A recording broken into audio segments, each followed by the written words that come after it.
Hello and welcome to Tea Time with Annika. So essentially we're going to be trying something different today.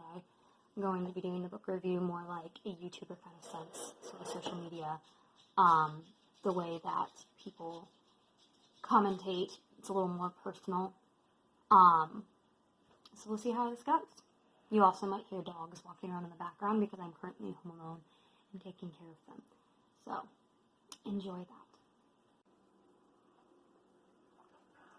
So the book that I had to do is called Tinkerbelles and Evil Queens. It's by Griffin. It's about Walt Disney Company from the inside out.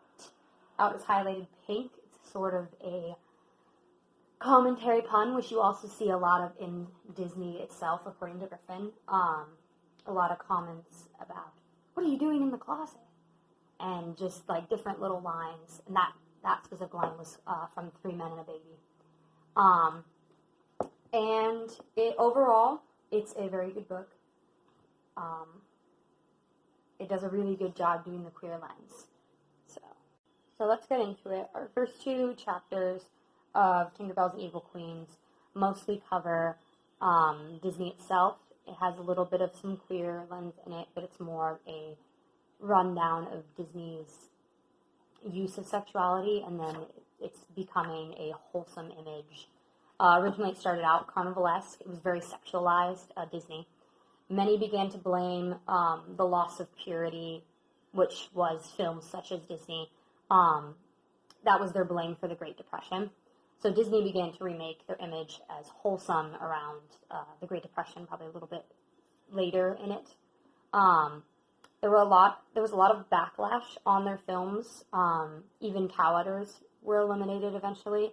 During the war, though, specifically World War II, Disney created propaganda and educational animated videos. They also started doing sex education, which is the closest they could get to having it be sexualized without getting too much backlash. And that's kind of something that is summed up in chapter 1, and then we start to notice that Griffin points out that we start to notice that they stopped using any sort of sexualization, but his argument is that despite cutting some of that out, they still did sexualize it by having everything be very gendered, per se. However, chapter 2 is called Mickey Mouse Always Gay, which is based off of it's a slogan and a poster that was very common. I believe it was in the 1930s, if I remember correctly. And it would have Mickey Mouse and would say, always gay, like always happy. Like that was supposed to be Mickey Mouse, who was supposed to be, never sad and etc. Very different also than his original sexualized self, who was very cruel and abusive. And at the time, people started using the term Mickey Mouse and the term gay to describe gay men specifically, and often lesbians as well. And it's a good note that in both of these chapters, there is the absence of any gendered forms between Mickey and Minnie. The main difference is that Minnie Mouse has a skirt. That's about it. So there are a lot of what was used in these sorts of things. There's a lot of stereotypes of lesbians and gay men, and that's something that Griffin really comments on. However, for example, Mickey had a less manly voice, despite being voiced by Walt Disney for the entire time. And there were notes that some gay men could relate to Mickey Mouse in that sort of way. There were also many closeted writers who adored Mickey Mouse. There were also many closeted writers on the Disney team as well, the Disney family, which was very dysfunctional, but that's not as important for this. For example, E.M. Forster was quoted of calling Mickey Mouse scandalous on page 54 in the book.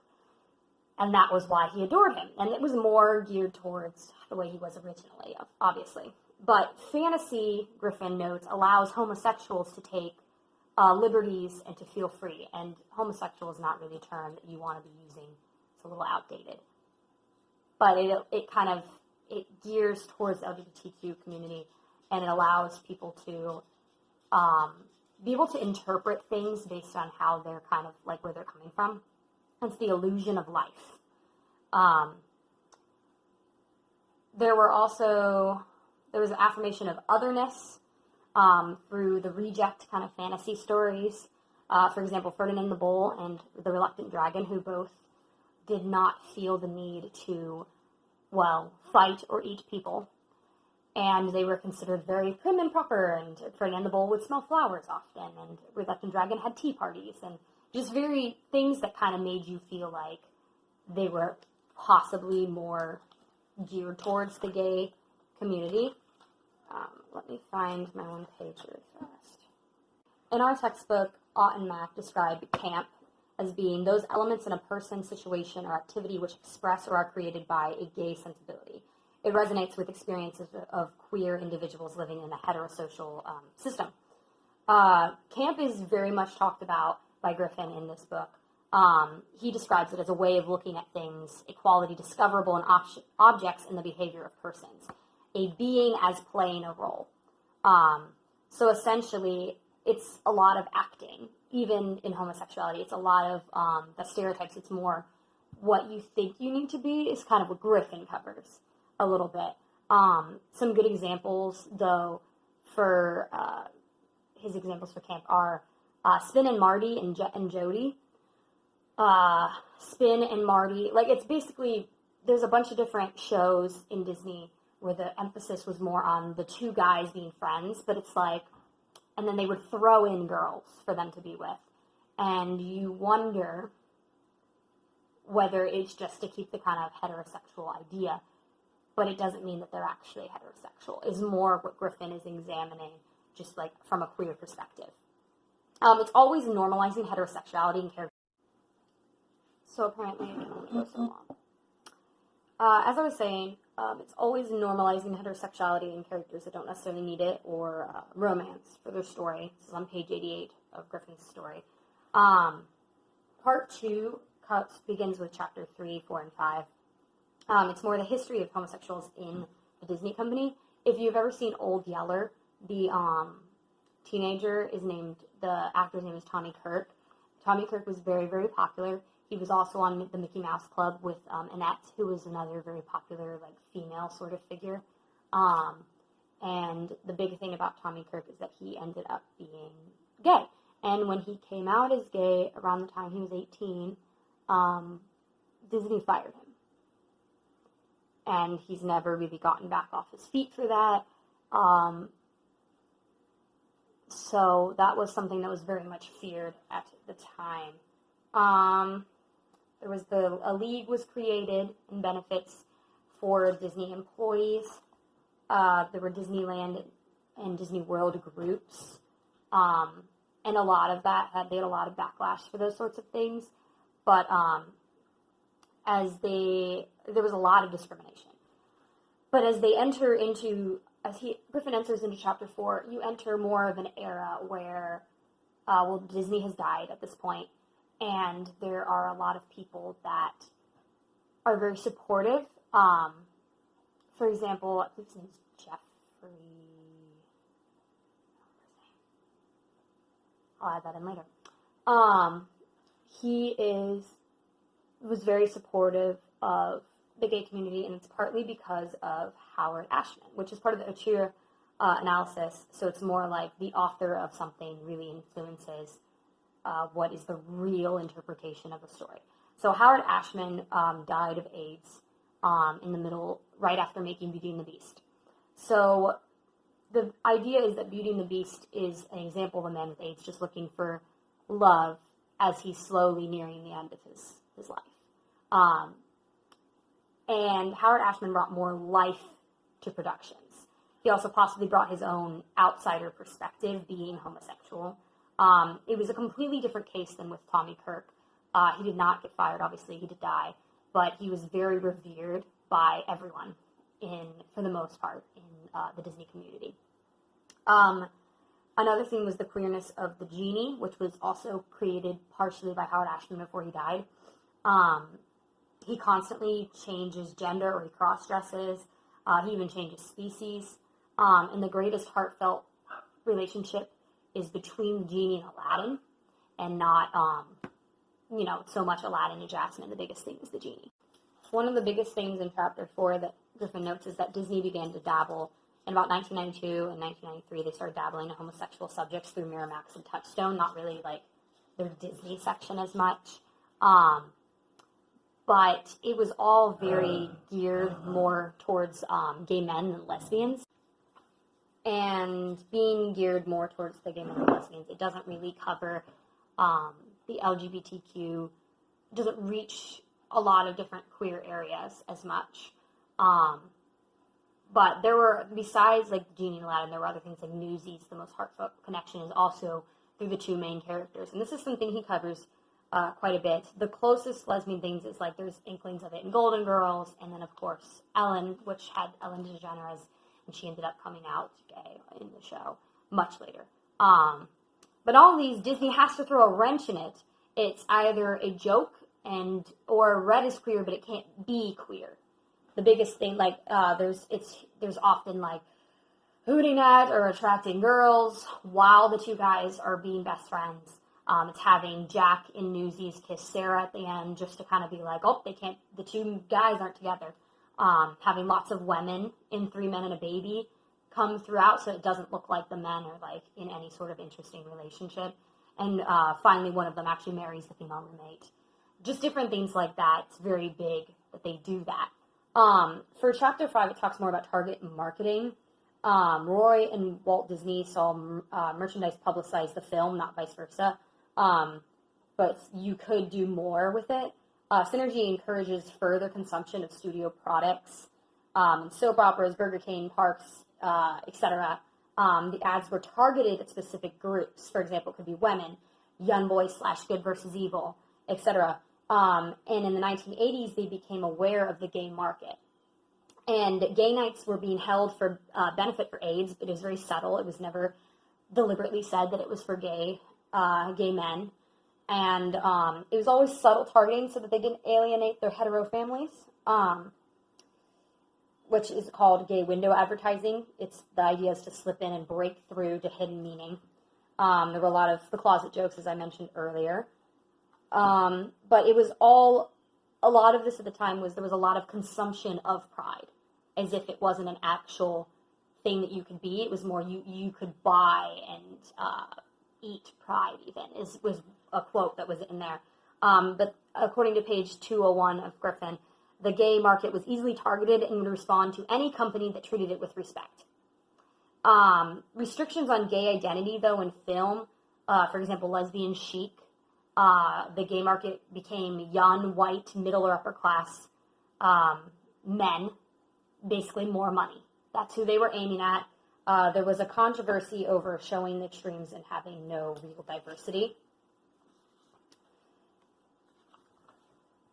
Everything was just very, very stereotyped. And the ads sent the message that non-white working class queer people are less valuable somehow. And there were complaints of the gender portrayalism for lesbians in both Little Mermaid and Beauty and the Beast. Women were still portrayed very... So there were a lot of race issues as well. Either way, though, subtext and unclear lines of good and evil better allow people, so Griffin says, to read how they want and come to their own conclusions, which kind of fits with the queer lens more. For example... the queer theory is all about media representations of sexuality and how they contribute to a system of unequal power relations between individuals in society. Directly quoted from Ott and Mack. Theorists, they seek to critique these representations and deconstruct heteronormative social systems. It's all about how mass media portrays sexualities differently in popular texts. In this case, Disney is one of the biggest popular texts that we have today. Like, a lot of people read, watch, consume Disney. And one of the biggest notes from our queer chapter is that visibility does not equal representation. In the case of Disney, they were constantly showing there were ideas that it was representing a gay man, or they would start to do something, or they would go too far to the extremes, and just because it was visible didn't mean that they were properly represented in media. So for the epilogue of this story, Katzenberg, that is Jeffrey Katzenberg, the guy whose name I was trying to remember earlier, he leaves, and gay films stopped for a moment. And there were a lot of fundamentalists and religious people protesting the weekends, and just overall making things very difficult for these sorts of things to break through. And the very next film they made was about Frollo in Hunchback of Notre Dame, who saw everything within and it's everything without and never. Frollo saw everybody else's sin except for his own. There was also the idea of a closeted Quasimodo, and it was also sexualized in a scene we saw in Hellfire, which is all about a man wanting another woman sexually. But it was said the fundamentalists are looking for obvious sex and becoming as obsessed with sex as they claim gay/lesbian people are. And yet they're still going to Disneyland and buying products for their kids. But it's all the issue that Griffin says there is buying into a capitalist conception of being gay or lesbian, which essentially is literally just to be able to sell things for the company itself. There is still hatred despite progress. And while a queer theorist, Griffin says, such as myself, can critique the capitalist imperative underlying the lesbian/gay weekend at Disney World, a queer theorist can also acknowledge that those attending the weekend may, and probably do, span a wide range of sexual identities, a range far beyond the limits established by the official marketing of the event. We're here, we're queer, get used to it, he says. This is the last page of his book. My biggest issue with this book is more the fact that he doesn't really address queer individuals as much as he does gay men and lesbians. And one could argue it's because Disney, as he explains, only really targets and speaks to gay men. And also he himself is a declared gay man.